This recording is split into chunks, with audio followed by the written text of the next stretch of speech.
प्यारे दोस्तों, ये कहानी है एक यहूदी माँ और उसके बेटे की। अमीरी का जनाजा निकल गया, गुर्बत उरूज पर आ गई। सुबह खाते हैं शाम के लिए नहीं होती, शाम को खाते हैं सुबह के लिए नहीं होती। माँ का एक ही लिबास था, वो भी फट गया। जगह जगह से जिस्म छलक रहा था। ये बच्चा गया अपने चाचा जी के पास, ये सोच करके माँ का एक ही लिबास था, वो भी फट गया। ये सोच करके गया एक यहूदी माँ का यहूदी बच्चा अपने चाचा के पास जाकर दस्तक दी। चाचा बाहर निकला। हाँ भाई, क्या लेना चाहते हो?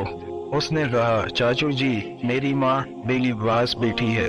मेरी माँ का एक ही लिबास था, वो भी फट गया है। जगह जगह से जिस्म छलक रहा है। तेरे दरवाजे पर आया हूँ, कोई पुराना सा लिबास दे दे, मैं जाके अपनी माँ का जिस्म ढांप लूँ। चाचा जी ने जो रवैया इख्तियार किया, बच्चा रोता हुआ वापस आ ही रहा था कि रास्ते में उसे एक शख्स मिला। उस शख्स ने कहा, ओ बच्चे, क्या हुआ, क्यों रो रहा है? मेरी माँ बेलिबास बैठी है, मुझे इस वक्त लिबास की अशद ज़रूरत है। अपने चाचा के पास गया था लिबास लेने। चाचा ने मुझे मारा, धुतकारा, धक्के देकर मुझे हवेली से बाहर निकाल दिया। बस दिल रो रहा था, आंखें भी रो पड़ी। उस शख्स ने कहा, भतीजे रो मत, तुझे एक ऐसा दर बताता हूँ जहाँ दुश्मन भी गया खाली हाथ वापस न आया। बच्चे ने कहा, चाचू जी बताओ, कौन सा दर है जहाँ मुझे लिबास मिल जाए? शख्स ने कहा, तीजे चला जा शेरे हरम में, वहाँ मोहम्मद नाम का एक शख्स बैठा हुआ है। मैंने सुना है उसके दर पर कोई दुश्मन भी चला जाए तो खाली हाथ वापस नहीं लौटता। ये बच्चा अपनी माँ के पास गया, बताया चाचा जी के घर गया था। उसने जो रवैया मेरे साथ अपनाया, बल्कि मैं रोता हुआ वापस आ ही रहा था, रास्ते में एक शख्स मिला। उसने कहा, बच्चे चला जा शेरे हरम में, वहाँ मोहम्मद नाम का एक शख्स बैठा हुआ है। माँ ने कहा, नहीं बेटा, उस मोहम्मद नाम के शख्स के पास तूने नहीं जाना। मैंने सुना है उसके दर पर कोई भी चला जाए वो उसका धर्म छीन लेता है।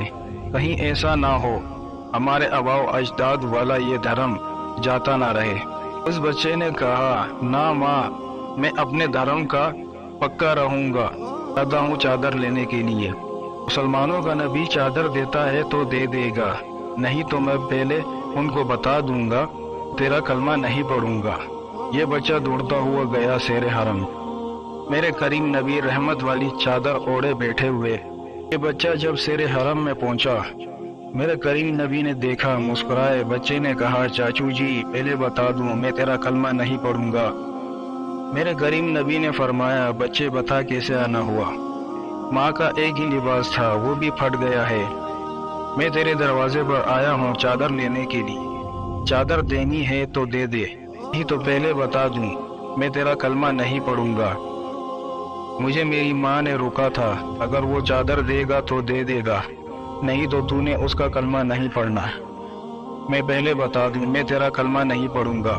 मेरे करीम नबी ने जैसे ही ये सुना कि उसकी माँ बेलिबास बैठी है, उसको इस वक्त चादर की जरूरत है, मेरे करीम नबी ने उसको ये नहीं कहा, यहूदी माँ के यहूदी बच्चे, यहाँ से चला जा।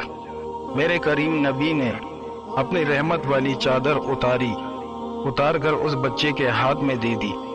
बच्चे जा अपनी माँ का जिस्म ढांप के आ।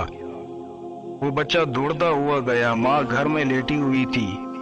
बच्चे ने जाकर रहमत वाली चादर जब माँ के ऊपर ओढ़ाई, माँ की दिल की दुनिया ही बदल गई। माँ ने कहा, बच्चे कहीं अपना धर्म तो नहीं देकर आ गया? बच्चे ने कहा, ना माँ, धर्म भी बचा कर आ गया हूँ, चादर भी लेकर आ गया हूँ।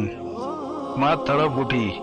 माँ रोकर कहने लगी, बेटे, तू चाचा के पास गया था चादर लेने के लिए, तुझे चादर नहीं दी थी, उसने तुझे धक्के देकर हवेली से बाहर निकाल दिया। कितना करीम है मुसलमानों का नबी, कितना रहीम है नबी। बेटे, इस नबी को मानना चाहिए, इस नबी के धर्म को भी मानना चाहिए, इस नबी के खुदा को भी मानना चाहिए। सुभान अल्लाह।